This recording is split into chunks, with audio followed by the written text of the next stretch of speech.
এখানকার বিধায়ক যিনি এখন বিজেপি থেকে নির্বাচিত, তারা কিছু করে না। আমাদের দেখতে পান বিধায়িকা যিনি আছেন, ওই মাঝে মাঝে দেখা যায় খোল কীর্তন নিয়ে তিনি ওই সমস্ত ধর্মীয় অনুষ্ঠান করছেন।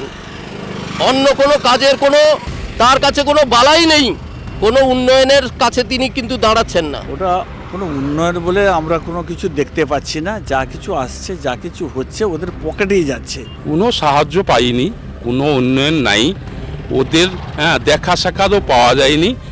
বিগত 5 বছর থেকে 10 বছর তো হতে গেল। এবং মানুষকে চেনাও যায়নি, আমরা ভুলে গেছি। বর্তমান শিক্ষা ব্যবস্থা পশ্চিমবাংলার একটা চরম পরিস্থিতির মধ্যে যাচ্ছে। ইতিমধ্যে 8000 স্কুল, প্রাথমিক স্কুল বন্ধ। আমাদের এই সমস্ত জায়গাতে নারী ধর্ষণ থেকে শুরু করে নাবালিকা অপহরণ এই সমস্ত চলছে, এবং কম বয়সের মেয়েদের বিবাহ এই সমস্ত চলছে আমাদের কাঁথি 3 নম্বর ব্লকে। বিধায়িকা যিনি আছেন 2021 সালে যিনি জয়ী হয়েছেন এখানে বিজেপির টিকিটে, আমরা শুনেছি যে প্রাক্তনে তিনি ছিলেন তৃণমূলের একজন নেত্রী, পরবর্তীকালে দলবদল করে তিনি এখন বিজেপির নেত্রী, বিজেপির বিধায়িকা। তার রাজত্বকালে কত কি উন্নতি হয়েছে এই কাঁথি উত্তর বিধানসভা? কিছুই হয়নি, ওকে দেখাই যায়নি, একদম আমাদের চোখে পড়েনি। নমস্কার, আপনারা দেখছেন হাউ, আমি কৌশিক রয়েছি আপনাদের সঙ্গে। এখন আমরা দাঁড়িয়ে আছি কাঁথি উত্তর বিধানসভায়। এইখানকার যিনি বিধায়িকা আছেন তিনি ছিলেন প্রাক্তনে তৃণমূলের নেত্রী, বর্তমানে তিনি বিজেপির টিকিটে জয়ী হয়ে এখানকার বিধায়িকা। এবং এই কাঁথি উত্তর বিধানসভা পড়ে বিভিন্ন 3টি ব্লকের অন্তর্গত পঞ্চায়েত। এইখানে যে পঞ্চায়েত সেটাতেও রাজত্ব চালাচ্ছে বিজেপি। এই বিজেপির রাজত্বকালে এই কাঁথি উত্তর বিধানসভায় কত কি উন্নতি হলো, বিদ্যালয়গুলি, প্রাথমিক বিদ্যালয়গুলির প্রাথমিক কাঠামো থেকে শুরু করে নিকাশি নালা, চাষবাস, কৃষিক্ষেত্র, মৎস্য ক্ষেত্রে, আরও অন্যান্য বিভিন্ন সামাজিক ক্ষেত্রে বা ধর্মীয় ক্ষেত্রে কী বা উন্নতি করছে তারা। ধর্মীয় বিভাজনের দক্ষিণ বিধানসভায় আমরা শুনেছিলাম যে ধর্মীয় বিভাজনের রাজনীতি কাঁথিতে, ধর্মীয় বিভাজনের রাজনীতি চরম পর্যায়ে ঢুকছে। বাচ্চা ছেলেদের মধ্যে ধর্মীয় বিভাজনের বীজ ঢোকানো হচ্ছে। কাঁথি উত্তরেও কি সেম? চলুন এখানকার বাসিন্দাদের সাথে কথা বলে জেনে নেওয়া যাক। এই বিধানসভা ক্ষেত্রের যে নিকাশি যে ব্যবস্থা ভেঙে গেছে, কিছু ভারী বৃষ্টি হলে একটা বন্যার পরিবেশ তৈরি হয়, এবং আপনি খোঁজ করে দেখুন এই সমস্ত জল আটকিয়ে দিচ্ছে কিছু ফিশারি। যারা ওই তৃণমূলের নেতারা আছে রাস্তার পাশে সমস্ত ড্রেনেজগুলোকে বন্ধ করে দেওয়ার কারণে সমস্ত জায়গায় বৃষ্টির জল জমে সেখান থেকে মশা উৎপাদন হচ্ছে এবং জল নিষ্কাশন হচ্ছে না, চাষেরও ক্ষতি হচ্ছে, কৃষকরা খুব সাংঘাতিক বিপদের মধ্যে পড়ছে। মানে এইখানে যে বিভিন্ন বাজারের মধ্যে যে দোকান, সেখানে নাকি মানে লোকালের যারা মানে শাসক দলের যারা নেতা তারা নাকি তোলা তোলে, তাদের নাকি মানে অত্যাচার করে, যারা তোলা দেয় না তাদেরকে নাকি অত্যাচার করে, দোকান অনেক সময় নাকি তুলে দেয়। এই রকম ঘটনা ইতিপূর্বে ঘটেছে।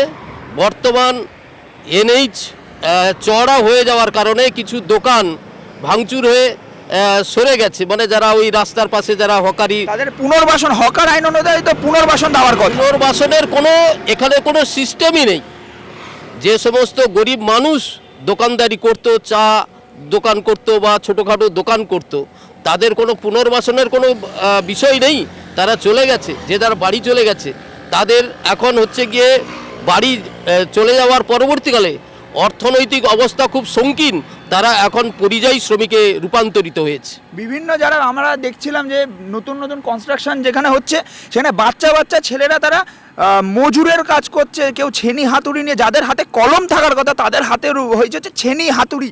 এখন যা পরিস্থিতি গোটা পশ্চিমবাংলা জুড়ে, যে প্রাইমারি স্কুলগুলি প্রায় বন্ধের মুখে, ইতিমধ্যে 8000 স্কুল, প্রাথমিক স্কুল বন্ধ।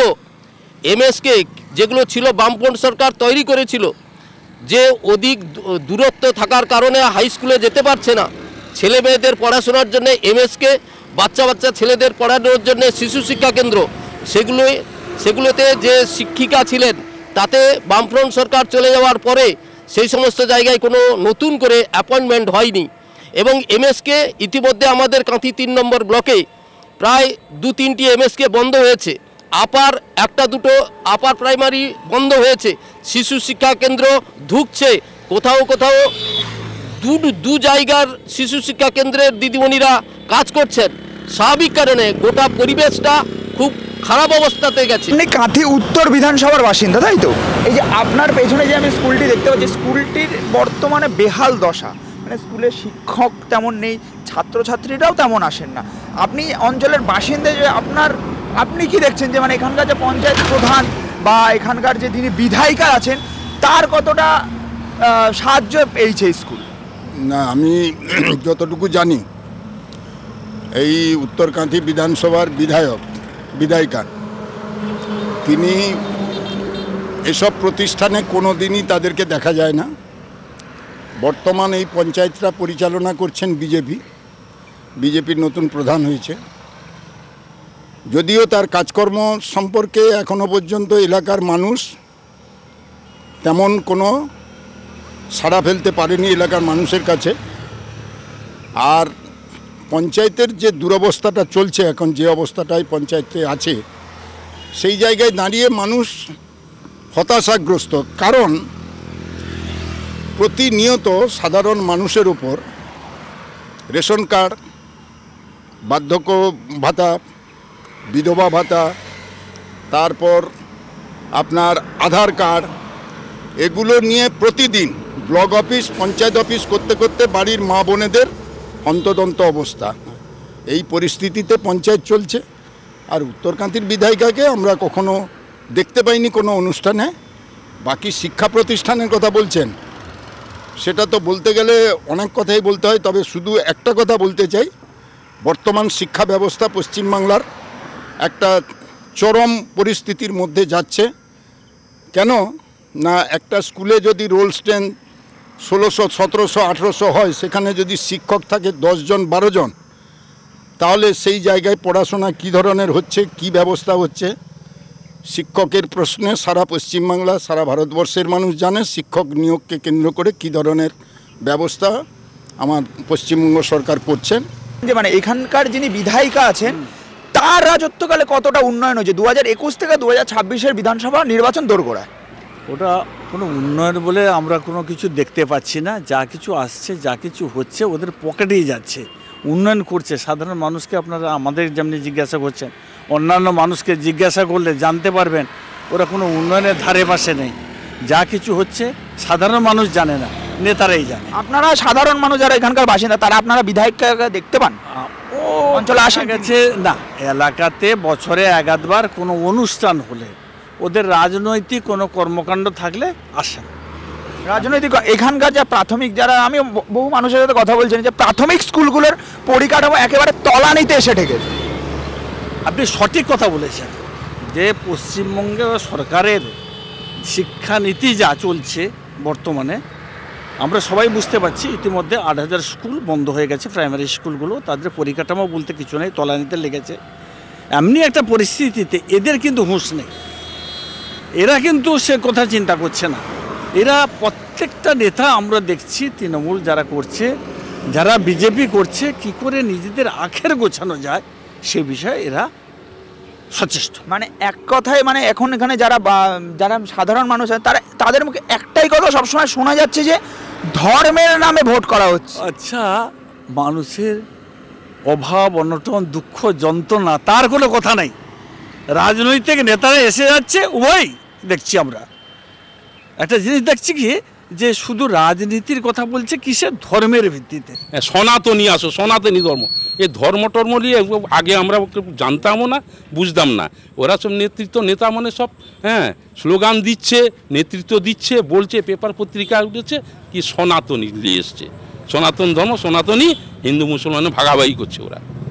একটা মানুষের ঐক্য নেই, এদের মানুষের মধ্যে ঐক্য তৈরি করা, ওদের কোনো মানসিকতা নেই। এই বিধায়িকা যিনি আছেন 2021 সালে যিনি জয়ী হয়েছেন এখানে বিজেপির টিকিটে, আমরা শুনেছি যে প্রাক্তনে তিনি ছিলেন তৃণমূলের একজন নেত্রী, পরবর্তীকালে দলবদল করে তিনি এখন বিজেপির নেত্রী, বিজেপির বিধায়িকা। তার রাজত্বকালে কত কি উন্নতি হয়েছে এই কাঁথি উত্তর বিধানসভার? কিছুই হয়নি, ওকে দেখাই যায়নি, একদম আমাদের চোখে পড়েনি, একদম দেখা যায়। তাকে খালি ভোটের সময় দেখা যায়, আর কোনো সময় দেখা যায়নি।